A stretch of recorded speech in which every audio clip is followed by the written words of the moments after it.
보통 이 주일 설교를 하기 위해서 이 성사 일과에 있는 성경 본문을 결정할 때가 이 설교가 있기 열흘 전입니다. 이번에는 지난 열흘 동안 이 새 본문을 묵상하면서 제 마음이 어느 때보다도 어둡고 무겁고 그런 느낌이 들었습니다. 오늘 새 본문을 읽어보시면 대부분 고통당하는 이웃들의 모습들, 어두운 세상, 종말의 세상에 관한 그런 말씀들이 나오고 있습니다. 특별히 우리가 읽은 아모스서 5장은 그리스도교 신앙의 정수를 담고 있지만 무엇보다 공의와 정의에 대한 그런 말씀이 서리빨처럼 그런 차갑고 맹렬한 말씀이 선포되고 있습니다. 너희는 다만 공의가 물처럼 흐르게 하고 정의가 마르지 않는 강처럼 흐르게 하여라. 이 말씀은 그동안 이 정치 경제적인 정의의 성경적 근거로 많이 묵상하고 읽었지만 최근에는 기후위기 시대를 보내면서 기후정의에 대한 근거로 새로 부각되고 있고 새로 연구되고 있는 말씀이 오늘 아모스서 본문입니다. 지금은 교회 절기로 창조절을 보내고 있지만 생각해보면 우리는 그 어느 때보다 민망하고 부끄러운 그런 창조절을 보내고 있습니다. 지금도 전쟁과 폭력으로 수많은 생명들이 희생되고 있고 우리는 지난 여름 온 세계가 가뭄과 홍수, 태풍과 산불로 몸살을 앓았던 것을 기억하고 있습니다. 불과 며칠 전에는 저희가 살고 있는 이 서울 한낮 온도가 28도까지 올라가고 그 다음 날에는 다시 영상 5도까지 내려가는 불과 며칠 사이에 우리는 여름 날씨와 겨울 날씨를 경험하는 그런 일도 있었습니다. 최근에는 지구온난화로 유럽에 빈대가 기승을 부리면서 이제는 우리나라까지도 그 영향을 끼치고 있다는 뉴스를 접하기도 했습니다. 더욱 걱정이 되는 것은 더위가 오든지 한파가 오든지 벌레가 창궐을 하든지 그 모든 고통과 어려움은 일반 사람들보다 연약하고 가난한 이웃들에게 전가된다는 것이 우리의 마음을 더욱 아프게 합니다. 지난달에는 이 프란치스코 교황이 8년 전에 발표했던 이 생태 환경에 대한 회칙, 저희 여해 예론에서도 우리 이재돈 신부님께서 자세히 설명을 해주셨는데요. 찬미 받으소서라는 회칙을 보완하고 강화한 문서가 발표되었습니다. 그 문서의 제목은 하느님을 찬미하여라. 교황은 그 글에서 매우 강한 어조로 기후위기에 대해서 전 세계의 그리스도인들이 함께 동참하고 이것을 극복하기 위해서 실천해야 한다고 호소하고 있습니다. 이 권고를 읽어보면서 요약을 해보니 우리의 세계는 떨어져 있지 않고 모두 연결되어 있고 따라서 우리 그리스도인들은 어떤 작은 일이라도 반드시 실천을 해야 한다고 강조되고 있습니다. 그러면서 이 권고의 마지막 부분에서 미국 사람들의 한 사람당 탄소 배출량이 중국 사람들에 비해서 무려 2배나 많고 가난한 나라 사람들에 비해서는 7배나 많다는 그런 내용이 나오고 있습니다.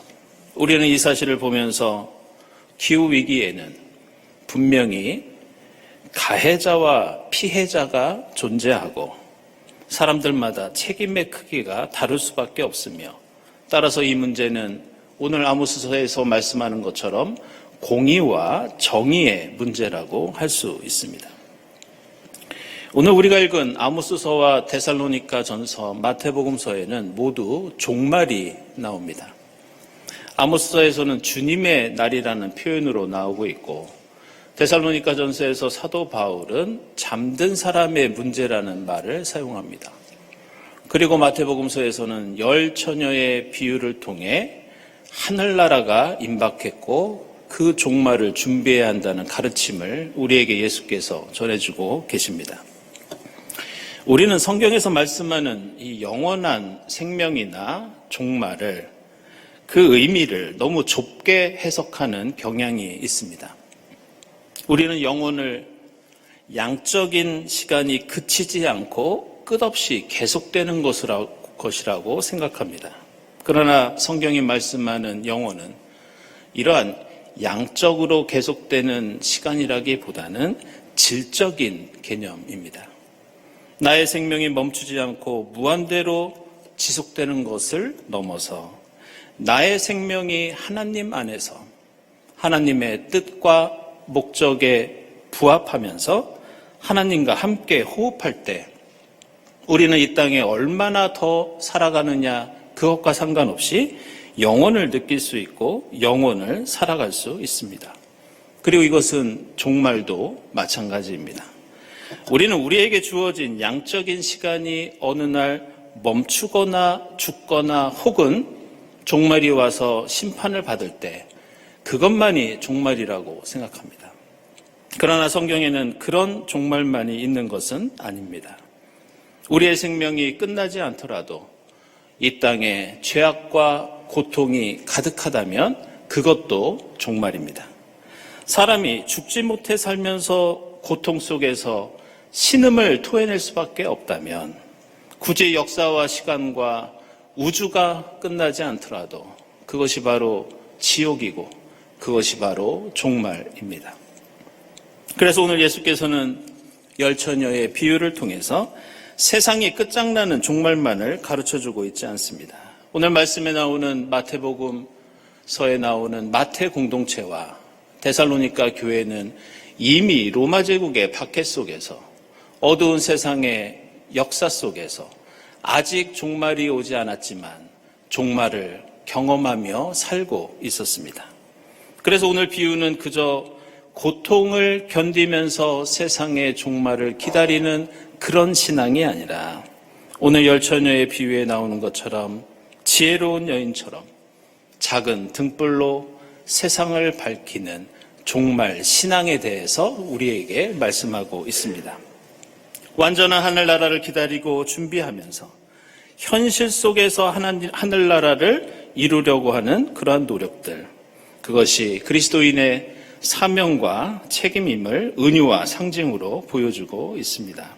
그리고 오늘 아모스 예언자는 그렇게 하늘나라를 이 땅에 이루는데 가장 중요한 일이 공의가 물처럼 흐르게 하고 정의가 마르지 않는 강처럼 흐르게 하는 일이라고 선포하고 있습니다. 오늘 아모스서 말씀 이면에는 아모스 예언자가 이렇게 말씀을 선포할 수밖에 없었던 당시의 역사적인 배경이 있었습니다. 아모스 예언자는 호세아 미가 예언자와 함께 8세기에 활동했던 예언자였습니다. 그런데 가장 무서운 심판의 말씀을 선포했던 이 예언자들의 시대 때 공교롭게도 이스라엘은 역사상 가장 풍요로운 경제적인 발전을 경험하고 있었습니다. 아시는 것처럼 이스라엘은 지정학적으로 매우 중요한 위치를 차지하고 있었습니다. 위쪽으로는 메소포타미아 지역이 있었고 아래쪽에는 이집트 땅이 있었습니다. 그래서 메소포타미아와 이집트가 서로 교역을 하려면 고속도로가 필요했고 바로 아모스 예언자가 활동하던 이 기원전 8세기에 메소포타미아와 이집트를 연결하는 교역로가 고속도로가 관통을 했습니다. 그래서 이스라엘 땅 안으로는 수많은 물자와 돈이 들어오게 되었고 그 덕에 이스라엘은 역사상 가장 풍요로운 시대를 구가할 수 있었습니다. 그런데 문제는 이렇게 고속도로가 뚫리고 큰 대로가 연결되면 많은 백성들이 그 부를 누리면서 행복하게 살아야 하는데 이 고속도로가 가져온 그 행복과 혜택은 몇몇 특권 계층들에게만 집중되었습니다. 그래서 강물처럼 이 땅 곳곳을 적셔야 했던 그 행복이 일부 사람들에게 독점되면서 이 물은 고인물이 되고 마치 저수지처럼 되어서 몇몇 사람들이 그 행복을 가로채고 독점하는 그런 상황이었습니다. 그래서 아모스 예언자는 이런 세상 속에서, 이런 사회 속에서 가난에 어덕이다가 자식을 노예로 팔거나 그 풍요로움 속에서 굶어 죽는 그 사람들의 현실을 보면서 하나님의 말씀을 선포합니다. 그것이 바로 우리가 너무나도 잘 알고 있는 오늘 본문에 나오는 공의와 정의에 관한 말씀입니다. 너희는 너희만 누리고 있는 그 풍요의 강물이 시냇물처럼 온 땅에 흐르게 하고 마르지 않는 강물처럼 온 이스라엘을 적시게 하여라. 하루하루 주님의 날처럼 종말의 세상을 살고 있는 고통당하는 이웃들을 생각하면서 공의와 정의를 통해서 그들을 살려라. 그렇지 않으면 너희가 하나님을 믿어도 주님의 날은 너희에게 구원이 될 것이 아니라 심판이 될 것이다. 주님의 날은 너희들이 기대하는 대로 너희에게 축복이 되는 것이 아니라 저주의 날이 될 것이다. 이렇게 선포합니다. 이것이 성경이 말씀하는 또 다른 종말의 의미, 그리고 성경이 가르쳐주는 대표적인 성경의 정의라고 할 수 있습니다.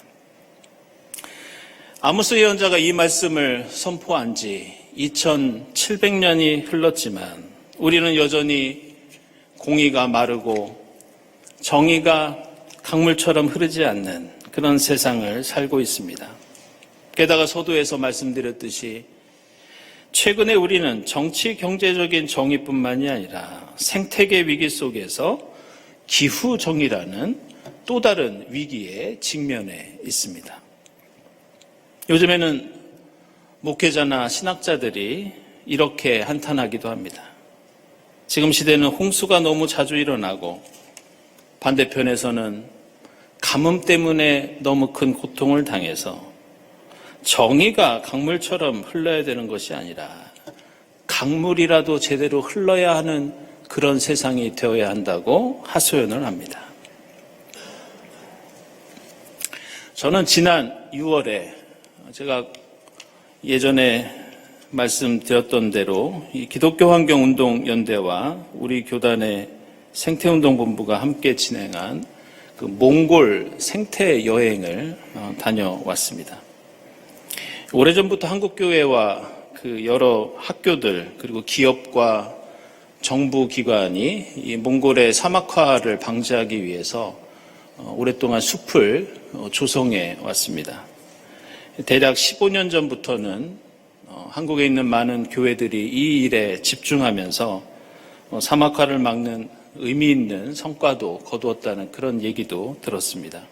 그런데 코로나 시대를 겪으면서 그 사업과 교류가 끊어져서 그것을 재개하기 위해서 함께 논의하고 방문하는 프로그램이 있어서 저도 참여하게 되었습니다.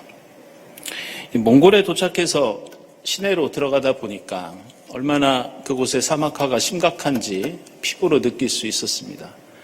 가로수가 거의 없었고 그나마 있는 풀이나 꽃들도 먼지를 뒤집어 쓰고 메말라 있는 것을 볼 수 있었습니다.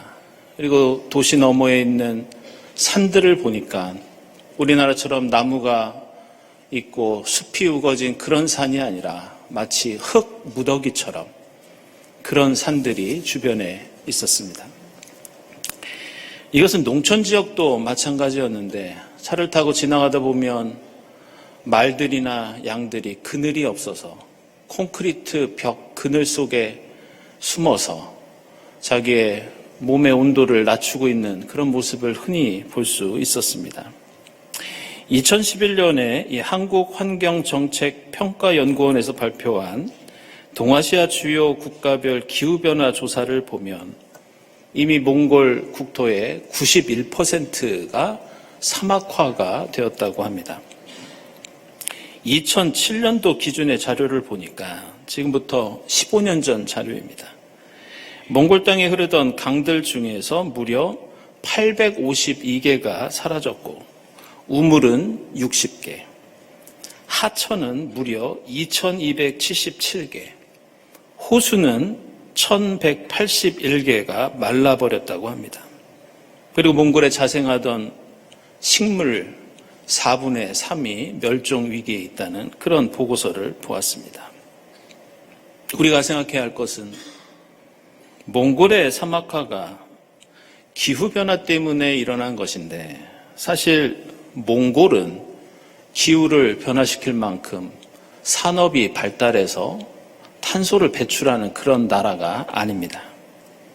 몽골의 주요 산업은 농업, 목축업, 광업, 관광산업입니다. 따라서 세계의 다른 강대국들보다 탄소 배출이 매우 적은 나라라고 할 수 있습니다. 그런데 앞에서 프란치스코 교황이 지적했듯이 전 세계 몇 개의 선진국들이 배출하는 이 온실가스 때문에 가난하고 힘없는 나라의 땅이 메마르고 황폐해지고 사막으로 변하고 있습니다. 수많은 강과 하천, 우물들이 사라지면서 사람들과 동물들이 먹어야 하는 물과 풀, 그리고 쉴 만한 그늘이 없어지고 있습니다. 이런 이유로 교회와 그리스도인들이 나무를 심고 숲을 조성하는 데에는 학교나 기업과는 다른 이유와 목적을 가지고 있습니다. 저는 그곳 몽골에서 숲을 조성하기 위해서 노력하는 목회자들과 얘기를 하면서 그런 얘기를 들었습니다. 우리가 나무를 심는 것은 단순히 이웃 돕기나 사막 방지 사업이 아닙니다. 이것은 우리가 세상을 망친 것에 대한 우리의 회개입니다. 그리고 피해를 입은 이웃에 대한 보상입니다. 전문가에 따르면 우리 각자 한 사람이 평생 동안 배출하는 탄소의 양이 1000그루의 건강한 나무가 흡수하는 탄소의 양만큼 우리가 배출한다고 합니다. 따라서 우리가 이 땅을 살면서 누군가의 마실 물을 빼앗고 삶의 터전을 짓밟는 기후재앙의 가해자가 되지 않으려면 우리는 언제 어디서든지 어떤 방법을 통해서든지 최소한 1000그루의 나무를 심어야 합니다. 그것이 아니면 탄소 배출을 줄이기 위해서 피나는 노력을 하면서 내가 쓴 만큼의 재생 에너지를 만들어내야 합니다. 어떤 실천을 통해서든지 지금 전 세계가 겪고 있는 이 고통과 재앙에 대해 하나님께 회개하고 이웃에게 보상하는 것, 이것이 기후정의를 실천해야 하는 그리스도인의 의무이자 책임입니다.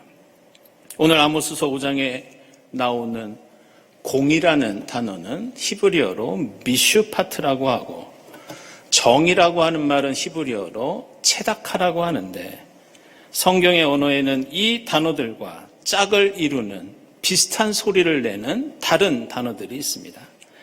그것은 공의의 미슈파트와 비슷한 소리가 나는 사납고 악하다는 미스파하라는 단어가 있습니다. 정의의 체다카와 비슷한 소리를 내는 체아카라는 단어가 있는데 그 뜻은 바로 비명 소리입니다.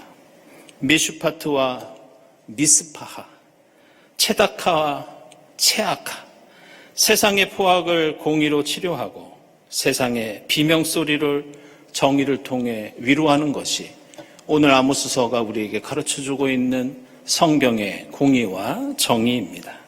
이 창조주를 보내면서 이 포악한 세상 속에서 이웃과 생태계의 신음소리에 귀 기울이면서 주님과 함께 이 땅에 정의가 강물처럼 흐르게 하는 귀한 청지기의 역할을 감당하는 여러분이 될 수 있기를 바랍니다.